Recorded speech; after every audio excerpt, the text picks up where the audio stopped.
আপনি কি কানে কম শুনছেন? আপনার কি কান বন্ধ হয়ে আছে? আপনার কান থেকে কি পুজ পড়ছে, পানি পড়ছে?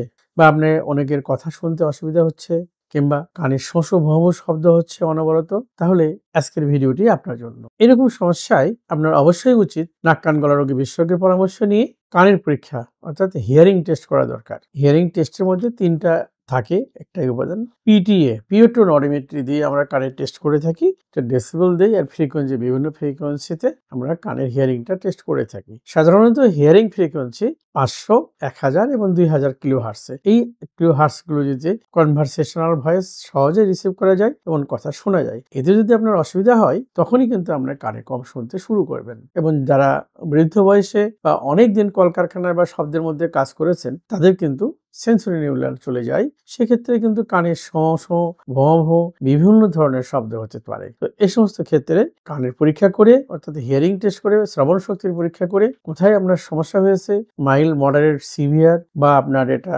কন্ডাক্টিভ হিয়ারিং লস না সেন্সরি নিউরাল হিয়ারিং লস অর্থাৎ এটা আপনার স্নায়ুর সমস্যা রয়েছে না এটা একটা কন্ডাক্টিভ বা বাতাসের কাছে যে শব্দ শোনা যায় কানে তার সমস্যা রয়েছে। ধরন ভেদে আপনি চিকিৎসা নিলে আপনি দ্রুত সুস্থ হয়ে উঠবেন। সুতরাং শীঘ্রই নাক কান গলা রোগ বিশেষজ্ঞের পরামর্শে আপনার হিয়ারিং টেস্ট শ্রবণ শক্তির পরীক্ষা করে নিন এবং সুস্থ থাকুন। আপনার কানকে সুস্থ রাখুন এবং প্রিয়জনের কথা শুনুন। ধন্যবাদ।